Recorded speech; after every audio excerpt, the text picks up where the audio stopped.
Hi BookTube, I am interrupting my Victober videos very briefly today to talk to you about Nonfiction November. This is an event that is hosted by Olive from A Book Olive, in which she is encouraging everyone on BookTube to read more nonfiction than they normally do. So if you don't read any nonfiction, read one nonfiction book. If you read one nonfiction book, shoot for, 2 or 3 nonfiction books. And I read a fair bit of nonfiction, but I would love to use Nonfiction November to read more nonfiction.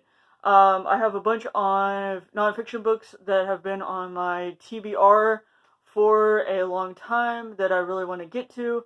And so today I wanted to go through with you a pile of possibilities for Nonfiction November, books that I would like to get to. I am not going to get to all of these by any stretch of the imagination because some of them are very long. But I would like to get to at least a few of these.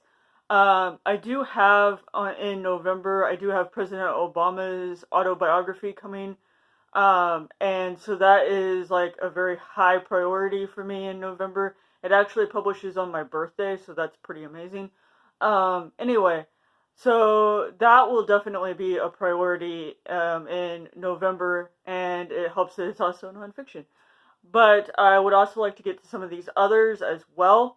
I have 10 books here that are possibilities. They're ones that I would like to read soon-ish. Some of these have been hanging out on my bookshelves longer than others that I should read sooner. Some of these I haven't had as long, so they might get pushed aside a little bit. But these are all ones I'm really excited about reading. So I just want to go through these with you this evening and talk a little bit about each of them and why I want to read them. And maybe it'll give you some ideas of what you might want to read for Nonfiction November as well. I also have my glass of tea here. I'm thirsty. So, yeah. Anyway, so we're going to start out with the one Nonfiction November book that I plan to read as part of a read-along. Christy Lewis from Dostoevsky in Space is one of the hosts for a read-along of Romantic Outlaws, The Extraordinary Lives of Mary Wollstonecraft and Mary Shelley by Charlotte Gordon. Mary Wollstonecraft and Mary Shelley, of course, are mother and daughter. Mary Wollstonecraft wrote The Vindication of the Rights of Women, and Mary Shelley is the author of Frankenstein. And this is a book about their lives, and I heard Jennifer over at, what is her channel? I can't think of her channel's name. Anyway, she has raved about this book so many times, and just really loves it, and that is partially what inspired Christy to want to do a read-along of it. So I'm going to take part in that in Nonfiction November. So this is a definite for Nonfiction November, because I really want to take part in that read-along. So I'm really excited about this because I really love both of these figures, Wollstonecraft and Shelley. I love Frankenstein. I've read bits and pieces of The Vindication of the Rights of Women. I need to reread that again because I have a copy of it and I've kind of read it, but yet like I'm shady on the details. So anyway, this will be a fun read. Please consider joining if this sounds interesting to you in the read-along. We would love to have you. Just let Christy know if you want to take part. And yeah, this will be a fun read for Nonfiction November. Another one of my options is one that I just got not too long ago. I actually showed it in my most recent book haul, and that is Christendom Destroyed, Europe 1517 to 1648 by Mark Greengrass.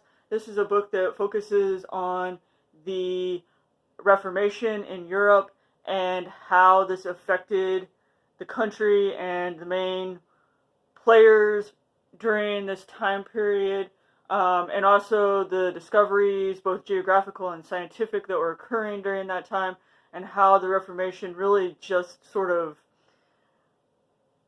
shattered everything. And so I think this will be fascinating to read.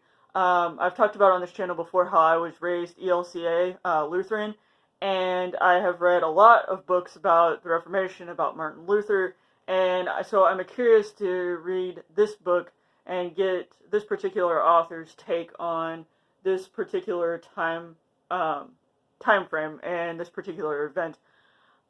And this, I think, will definitely be one that I get to in Nonfiction November because it's just calling to me. I actually read the introduction the other night. So I might even start this and cheat a little bit and read part of this in October, at the end of October, because, yeah, this is a subject that I'm endlessly fascinated by. I could read so many books about the Reformation. So this is a definite, probably going to end up being read in Nonfiction November. Another book I have had on my shelves for a long time, and I started to read it, and I think I even marked it as read on Goodreads, which is a total lie, because I never finished it, and that is London, the biography by Peter Ackroyd, and this is pretty much what it says on the tin. It's a 2,000-year history of London, its history and folklore, and so it just goes through everything you would ever want to know about London, and like I said, I started to read it, and then never finished it, so I don't know why I marked it as read on Goodreads. That was stupid of me. Cheater. Anyway, I want to go back and actually read this. As some of you may know, I am an Anglophile to the core. I love London. I was there in 2009, and I wish I was still there. It is a beautiful city. I love the architecture. I love the history. I can't get enough of it. I would love to move to England. Not maybe London necessarily because of how costly it is to live there, but I would love to move to England because I just love it there. I don't like American cities half as well as I like cities in England like London. So yeah, this I've had for ages. I bought this at a used bookstore years ago, and I think it was in Wichita. And like I said, I started to read it and then set it down and pretended like I'd read it, I guess. And I've read a lot of other books by Peter Ackroyd, and I really enjoy him as an author. So yeah, I actually want to read this truly, rather than like reading part of it and then saying I read it on Goodreads. Such a cheat. Another book that I would really like to get to, I've actually started it, but then never continued on with it. And I remember Lukash talking about this book on his channel and how much he really liked it. And I also feel like it is a book that is very timely and one that I feel like I should have started reading like this week because of Indigenous Peoples Day that is hopefully going to replace Columbus. We won't get into that. But the book is The Heartbeat of Wounded Knee by David Truer. This is Native America from 1890 to the present. And this is a book that has been making the rounds kind of on BookTube. A lot of people have talked about it. And I feel like I need to read this to get a better understanding of Native America and what we ruined, essentially, what we white people ruined. So yeah, I definitely want to read this sooner rather than later. So this is probably another one of those books, along with the biography of Wollstonecraft and Shelley, and then Christendom Destroyed, that is probably going to be a main pick for my TBR because I feel like I need to get to this like ASAP. Like I said, I started it and then never continued. I got to page 25, so shame on me for that. And so yeah, this is probably one of those that will definitely be high on my priority list. And then I have another recently published book that I feel like I really need to get to. Excuse me. So good. And that is Cased, The Origins of Her Discontent by Isabel Wilkerson. Isabel Wilkerson wrote The Warmth of Other Suns, which was the winner of the Pulitzer Prize. And I feel like this is yet another one of those books that I really need to read, given the current events happening in our country. And yeah, I just feel like this needs to be read sooner rather than later. I don't know if it'll necessarily be like super high up on my nonfiction November TBR, but it's definitely like a close high up there. Like it's the next tier down. Because I really need to get to this ASAP if I'm honest with myself. A more fun topic book is Inky Fingers, The Making of Books in Early Modern Europe. I've talked about this book on my channel before. This is about how books were made and about the humanistic approaches to text in the 18th century. I think this will be really interesting and really fun to read. It's one of those books that has also been calling to me from my shelves because it just sounds fascinating. And so hopefully I get to this sooner rather than later.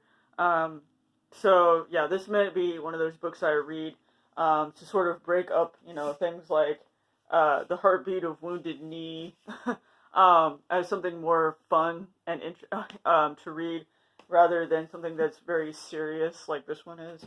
I don't know. We'll see. And then if I want to make myself really angry, I can read this book. The Adjunct, Underclass, How America's Colleges Betrayed Their Faculty, Their Students, and Their Mission by Herb Childress. For those of you who may not be familiar, because I have a lot of new subscribers, thank you, by the way. I am an adjunct English instructor at the university that I was also a student at. I teach writing, and so the plight of adjuncts and the fact that we get paid next to nothing is something that really, really, really irritates me. And so I bought this book quite a while ago with the intention of reading it, given my situation, my work position, but I never have because I haven't had I don't have enough alcohol to read this book.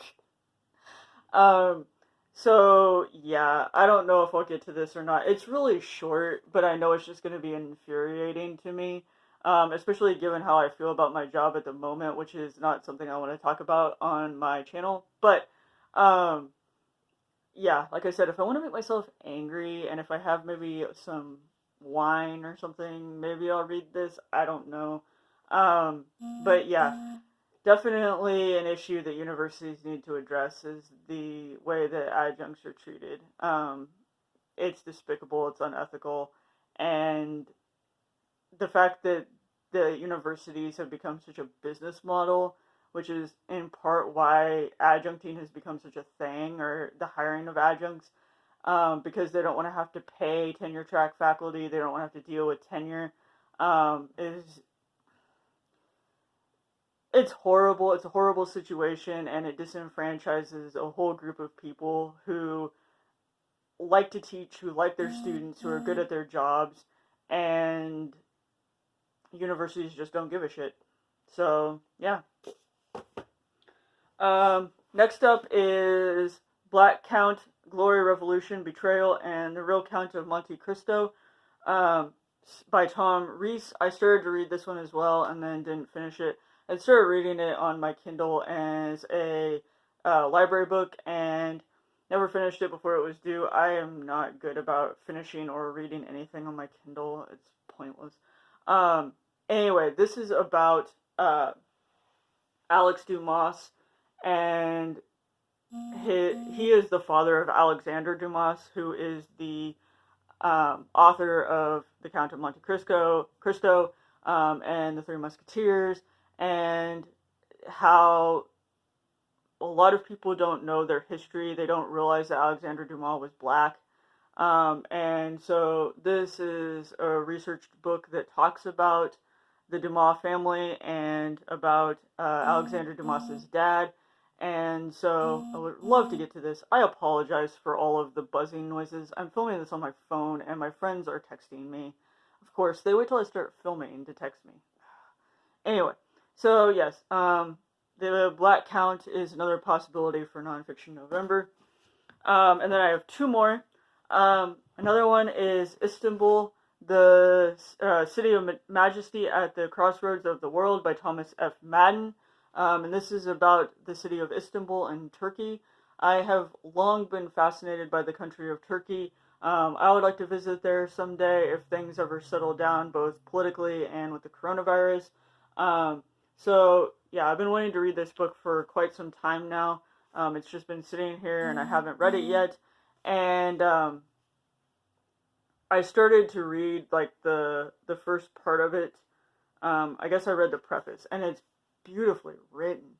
So I think I would really enjoy this. Again, I don't know if I'll get to it in Nonfiction November, but it's definitely a strong possibility. And then my last book is A Beast. It's probably the longest book on here outside of like the London biography, and possibly the autobiography of President Obama that I don't have yet. But it's called The Framers' Coup, The Making of the United States Constitution by Michael J. Clarman. And so this talks about the origins of the making of the Constitution and the founding fathers.